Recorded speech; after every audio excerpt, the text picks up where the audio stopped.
Muito boa noite, meus irmãos. A gente fica muito feliz em poder também estar participando mais uma vez e trazer uma breve reflexão em cima do livro de Marcos. Nessa manhã a gente vai estar refletindo acerca dos capítulos 11 e 12 e vou tentar ser bem breve com os irmãos para que a gente possa passar aquilo que foi realmente de objetivo do texto. Os capítulos 11 e 12, eles vão trazer para nós passagens que a gente já conhece bastante, são passagens bem conhecidas, que a gente costuma sempre estar aplicando, sempre estar estudando.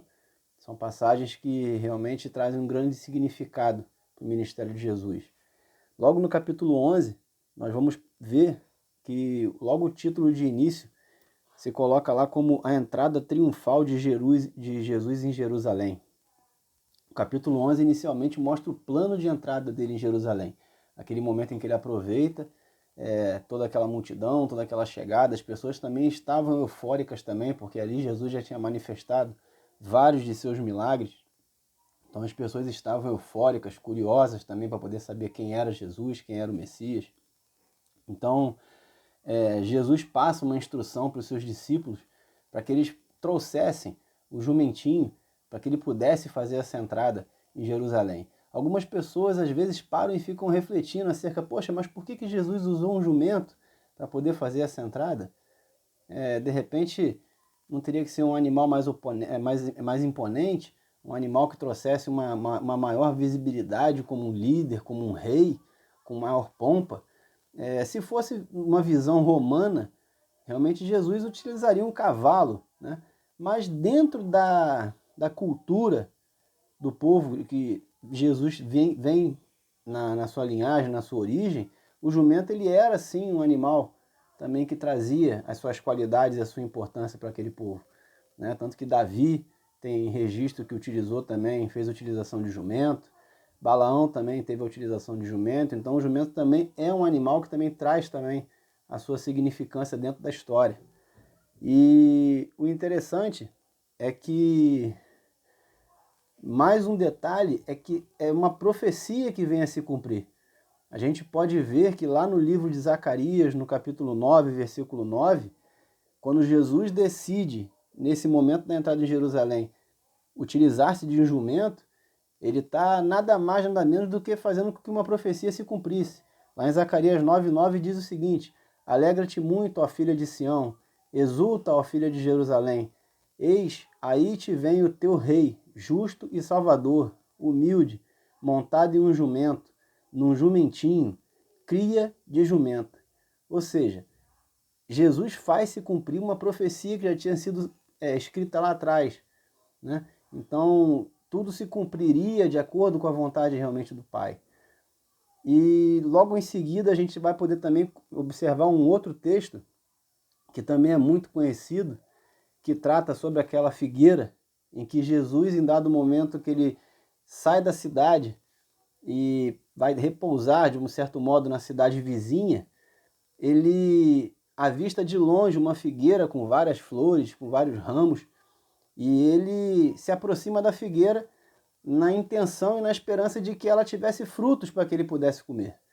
E quando ele vê aquela figueira que aparentemente era tão bonita, e quando ele se aproxima, ele percebe que essa figueira não tem nenhum fruto, ele amaldiçoa essa figueira. Ele passa a ela palavras de maldição realmente que ela não daria mais fruto. Isso nos faz refletir também algumas coisas. Como que Deus tem nos enxergado? Como que Jesus tem enxergado cada um de nós? A gente tem simplesmente uma aparência talvez formosa e de perto talvez nós não estejamos gerando aqueles frutos que Jesus espera, que Deus espera. Então é importante que a gente tenha essa reflexão também em cima dessa mensagem.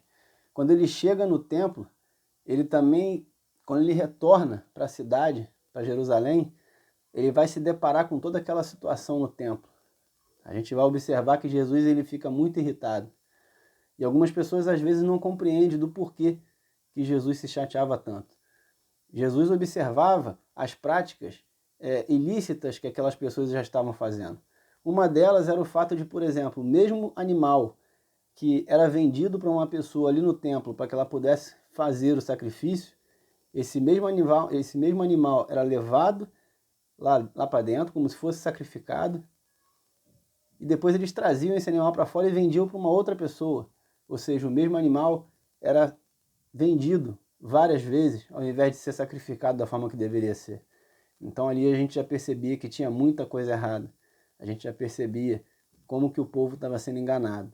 Então por isso que Jesus se revolta nessa parte em que ele retorna para a cidade. Nós também vamos ver também dentro desse capítulo que Jesus também trata sobre fé. Podemos destacar também o trecho em que Jesus fala que se tivermos fé em Deus, podemos dizer para uma montanha, move-se e afunda-se no mar. Ele estava de frente para Jerusalém e para o templo, que ficava acima de uma montanha. Jesus ali falava sobre a queda de Jerusalém, sobre a queda da religiosidade. Jesus mostra que os discípulos eles deveriam depositar a sua fé em Jesus e não naquilo tudo que eles estavam fazendo. A gente vai perceber também no decorrer do texto que eles também vão tentar indagar Jesus sobre a sua autoridade. Jesus também é contestado sobre quem teria dado autoridade para ele, para que ele ensinasse e pregasse no templo. Naquela época, aquele que fosse falar no templo, era preciso que ele fosse consagrado por pelo menos 2 rabinos que impusessem a mão. Jesus faz então uma pergunta para esses homens que começam a indagá-lo. João Batista, que era querido de todo o povo, quem deu autoridade para que ele falasse? Jesus queria que eles afirmassem que ou teria sido Deus ou que tivesse sido o povo que tivesse dado essa autoridade para João Batista. Se dissesse que teria sido Deus, isso na realidade daria a Jesus autoridade também. E se dissesse que fosse o povo, isso com certeza iria causar uma grande revolta naquele momento ali. E eles não respondem. E nem Jesus também chega a responder também esse tipo de questionamento. Logo em seguida, a gente vai se deparar com a passagem lá que trata sobre a parábola dos lavradores maus, ou também conhecida como a parábola da vinha. Jesus conta a parábola da vinha em que um homem com todo cuidado havia colocado lá homens para cuidar daquela vinha. Chega o tempo de colheita e esse homem manda servos irem pegar a parte que lhe pertencia. Esses homens, por ganância, eles matam esses servos. O dono da vinha então resolve enviar o seu filho, achando que iriam então respeitá-lo. Mas os homens gananciosos matam também o filho desse homem e com o pensamento de que matando esse herdeiro, eles poderiam também continuar então com essa vinha e também detendo todo esse poder. Essa referência, Jesus quando diz, ele está também se referindo aos religiosos, aqueles que querem cuidar das coisas de Deus como se fossem deles, né? Mantendo um sistema religioso em suas mãos. Então Jesus alerta os religiosos que o dono da vinha iria eliminar todos aqueles homens e colocaria pessoas corretas para cuidar da vinha. Os religiosos eles entendem quando Jesus fala isso se referindo a eles, que tentavam a todo momento dominar a religiosidade das pessoas. Eles entendem e eles realmente ficam revoltados com Jesus. Então eles fazem 3 perguntas para Jesus tentando levar ele ao erro, para tentar com o objetivo de prendê-lo. Eles tentam indagar Jesus com 3 perguntas que certamente era para poder prender Jesus. Eles começam, por exemplo, bajulando Jesus, chamando ele de mestre, mostrando que toda uma referência à forma que Jesus tratava os seus discípulos e perguntam se seria correto pagar impostos a César. Ele começa a trazer essa questão já mais política para que Jesus tentasse resolver. E se Jesus respondesse que sim, certamente o povo iria se revoltar com ele. Mas se Jesus também dissesse que não, os religiosos teriam motivo para acusar e matar Jesus. Jesus pega então uma moeda e pergunta qual o rosto que está naquela moeda. E o povo responde, César. Aqueles homens respondem também, César. Então Jesus afirma, dá a César o que é de César e dar a Deus o que é de Deus. Jesus deixa muito claro que as coisas têm que ser distintas. Tem que saber separar as coisas. A segunda pergunta diz que uma história de uma mulher que é casada com um homem e não tinham filhos, e ele acaba morrendo. E esse homem ele teria 7 irmãos. Perante aquela lei judaica, quando esse irmão morria, ela deveria se casar, um desses irmãos deveria casar com essa mulher e conceder a ela um filho como herança. E, consequentemente, essa mulher se casa com os 7 homens e nenhum deles consegue realmente gerar um filho nessa mulher. Então, eles perguntam, no céu, qual desses homens seria o esposo dessa mulher? Já que ela teve que se casar com todos eles, a fim de que essa lei se cumprisse. E Jesus deixa muito claro que no céu não existe esse tipo de situação, né? Jesus afirma que eles não conhecem as Escrituras, porque no céu não haveria nada desse tipo, nenhuma regra voltada para a herança ou ligação familiar. E por último, eles perguntam se Jesus pudesse resumir toda a lei em uma única lei. Os religiosos dizem que Deus é mais importante e as pessoas ficariam em segundo plano.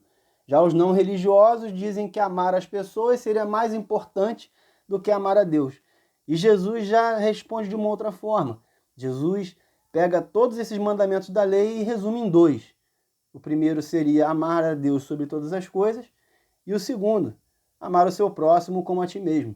E hoje nós percebemos isso, que hoje, como nós vivemos pela graça, a gente vai perceber, a gente vai entender que cumprindo esses dois mandamentos, automaticamente nós estamos também dispostos a cumprir todos os demais. Jesus consegue resumir com sabedoria. E um dos homens que estava ali indagando, ele percebe isso. Ele percebe as respostas coerentes de Jesus e acaba se calando. E por final, encerrando, Jesus também ele observa a forma que as pessoas levavam as ofertas naquele momento. Jesus ele fica sentado e por fim ele estava lá sentado no pátio observando todos os ricos, os religiosos levando aquelas ofertas e via a forma que eles faziam para mostrar, o interesse era mostrar o que eles possuíam, né?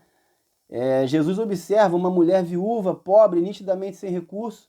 Jesus diz para os seus discípulos que todos que estavam ali estavam dando o que estava sobrando. Mas aquela mulher ela estaria dando a maior oferta, porque ela estaria dando tudo o que ela tinha. O religioso, ele só vai dar o que sobra. Se sobrar, eu faço as coisas para Deus. Se sobrar tempo, eu vou fazer coisa para Deus. Se sobrar dinheiro, eu vou dar minha oferta. Se sobrar algum trocado, eu vou dar meu dízimo. Se sobrar tempo, eu leio a Bíblia. Se sobrar dinheiro, eu dou oferta. Se der, eu me dedico às coisas de Deus.